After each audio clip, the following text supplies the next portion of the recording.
Yeah, so I'd love to chat a little bit more about, at Upwork, how you thought about, growth and expansion. So maybe when you kind of first joined, what that was like as far as thinking about that from like a category or kind of a growth and expansion side, and maybe some kind of insights from that. Upwork it still is, it's a great core product that had incredible product market fit.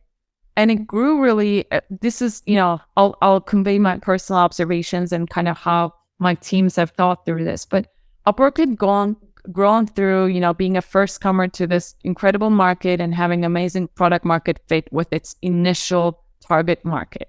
And what we were seeing was kind of remote work was going mainstream. So what does that mean? You have your early adopters, and we all know, building for your early adopters is very different from building for your, the potential, the mainstream user. Like people like me hiring engineers is very different from my CTO hiring an engineer.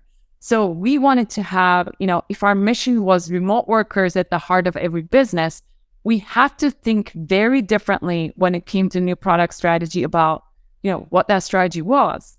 So it involves a lot of themes around, in the past, in our core, we were focusing on building that core, enabling collaboration tools. We were, doing a lot of things to do things we feared, like circumvention, which is like the dirty word in the talent marketplaces. But moving from that mentality to going to mainstream requires you to think about like, how do you educate and onboard effectively? Like this is a new way to work. You're facing behavior change, which is very scary as a product person to do.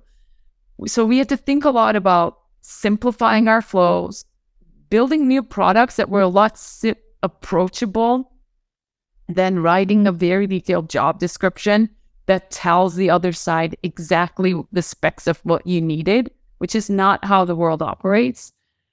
Shortening our time to value. So that was a third big theme, bringing the two sides together faster.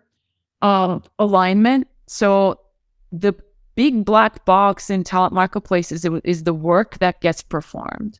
And it's very disempowering as a company to say, like, you do all this stuff, you onboard people, you match people, and then you don't know the core of what goes on. So we try to, facilitate that success through better alignment. And then finally, we built some tools of better ways to engage with talent. Like one of them was just recently announced, which was full-time hiring. We built this thing called consultations that talent really wanted. And again, going back to the theme of what is great talent doing today. So that became some of our strategy and approach.